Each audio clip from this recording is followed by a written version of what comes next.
समकोण त्रिभुज की समकोण बनाने वाली भुजाएं,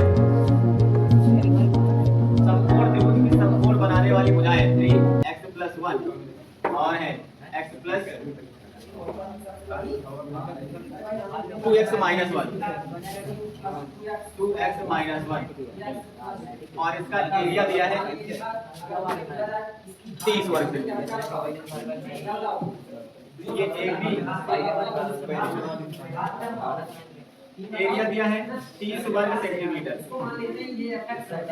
30 सेंटीमीटर है ना, ठीक।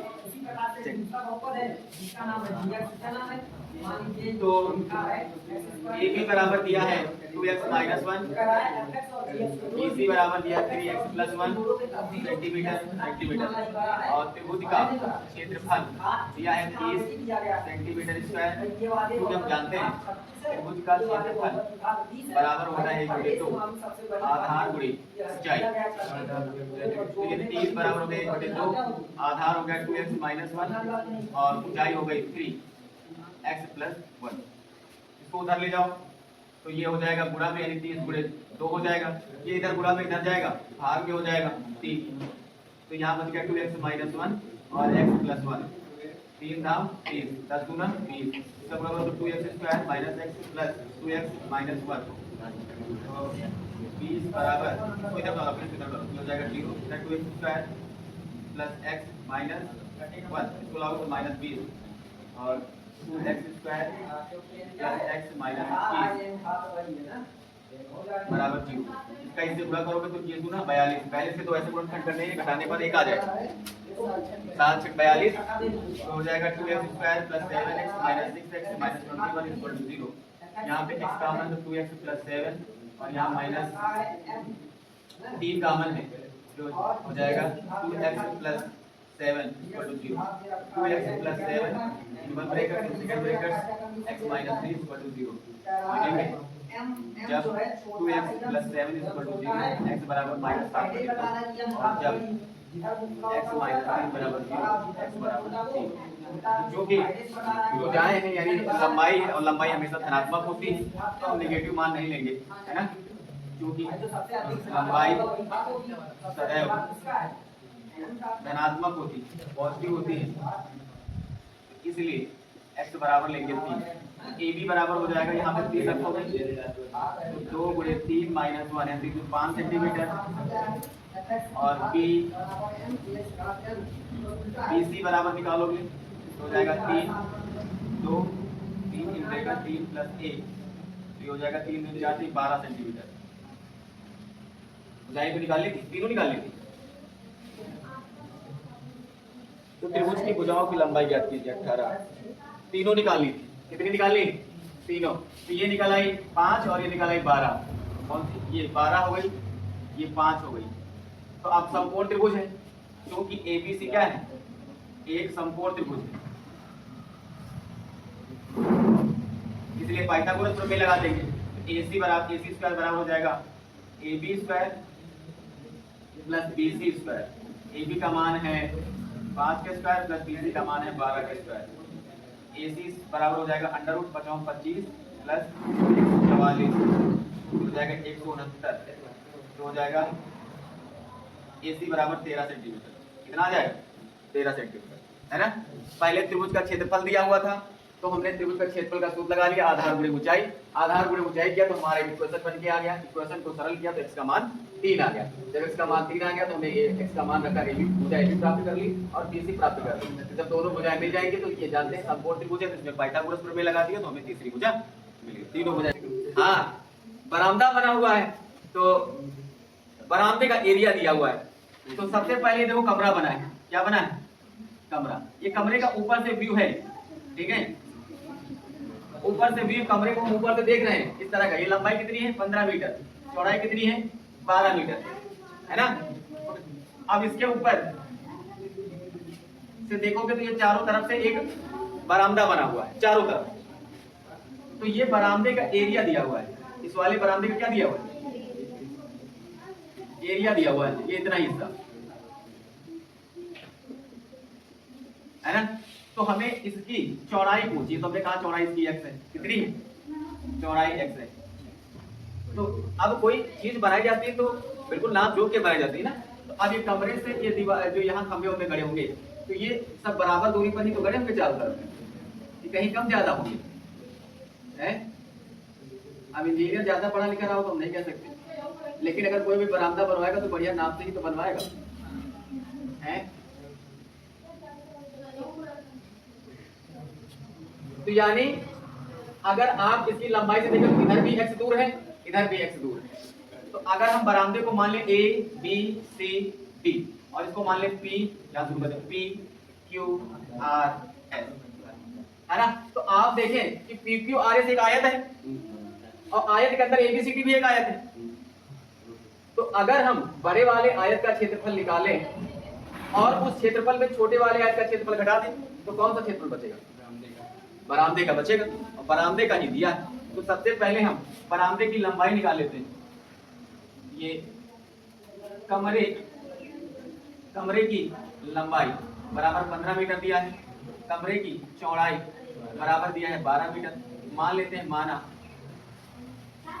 बरामदे की चौड़ाई, मान लेते हैं बरामदे की चौड़ाई x मीटर है। बरामदे की चौड़ाई x मीटर, कितने मीटर है?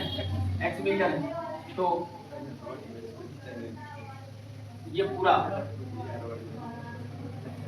PQ कितना हो जाएगा? या क्या लिखते हैं? PQ बराबर हो जाएगा 12 15, ये x पूरी यहाँ से यहाँ तक की दूरी कितनी हो जाएगी? 15 प्लस x यानी 15 प्लस 2x मीटर है ना, पूरी निकालोगे। और अगर हम QR की बात करें, इसकी बात करें तो 12 प्लस x हो जाएगी 12 प्लस x बराबर 12 प्लस 2x मीटर। तो अब PQRS भी एक आयत है और ABCD भी एक आयत है। तो हम और क्या दिया है हमें? हाँ, बरामदे का क्षेत्रफल, तो बरामदे का क्षेत्रफल दिया है 90 मीटर स्क्वायर। तो लिखेंगे प्रश्नानुसार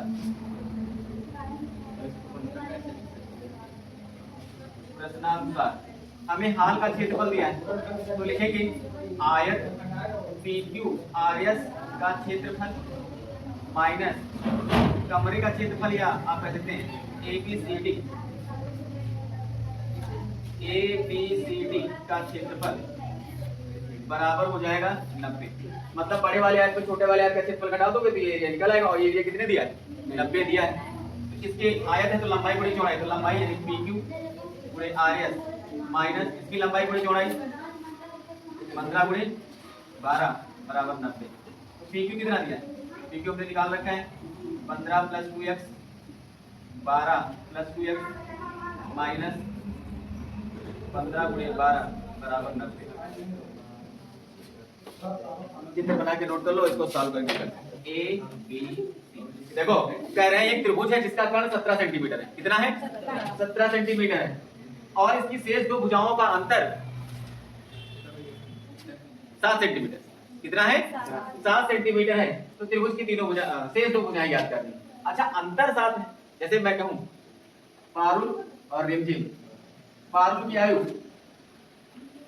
5 वर्ष, तो रिमझिम की आयु कितनी होगी? 7 साल का अंतर है, तो बताओ रिमझिम कितनी होगी? 12 साल है ना। देखो भाई 7 इसमें जोड़ दोगे 12 साल हो जाएंगे, 12 में 5 घटा दोगे 7 आ जाएगा। कहने का मतलब जब भी अंतर दिया हो तो जोड़ देते हैं। तो अगर हम इसको x माने तो ये कितनी हो जाएगी? x प्लस 7 हो जाएगी।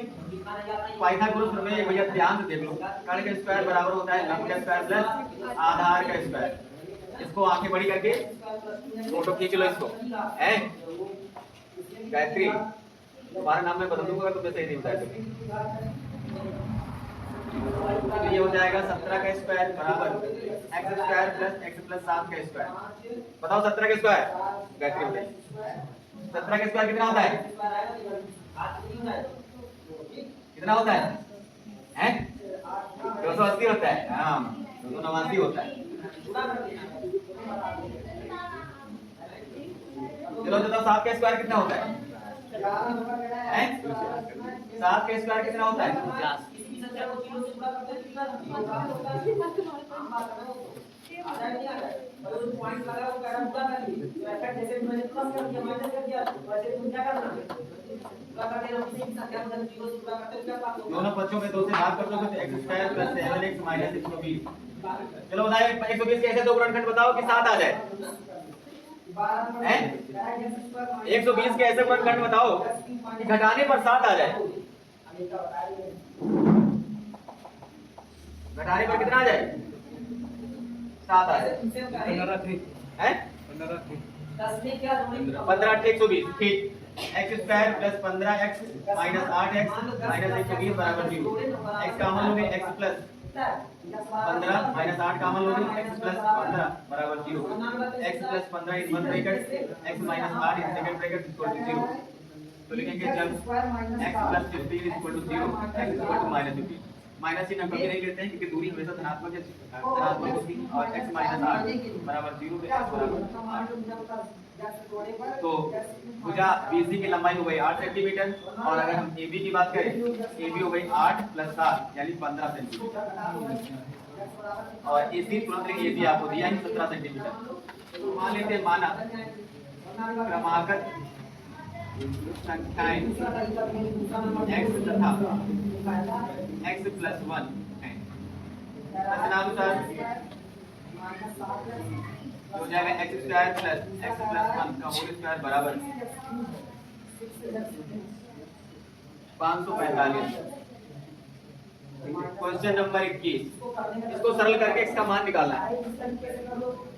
3 क्रमागत प्राकृतिक संख्याओं के वर्गों का योग 149 है।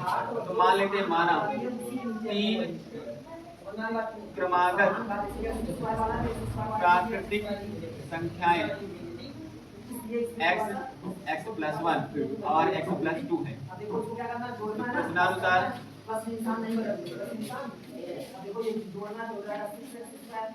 वर्गों का योग यानी x² x + 1 का होल स्क्वायर x + 2 का स्क्वायर बराबर 149। क्वेश्चन नंबर 22 तीन ऐसी दो क्रमागत धन सम धनात्मक सम संख्या के जिनके वर्गों का योग 452 है। तो माना दो क्रमागत सम संख्याएं x, x + 2 है। वर्गों का योग दिया है। प्रश्नानुसार x² + x + 2 का होल स्क्वायर बराबर 452।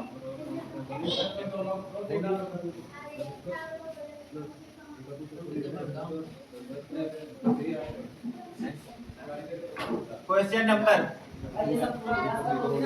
23 दो क्रमागत धनात्मक विषम संख्या तो माना दो क्रमागत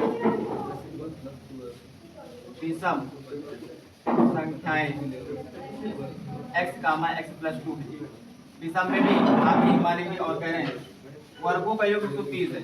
प्रश्नानुसार x² + x + 2 का स्क्वायर बराबर 130। 1 2 3 4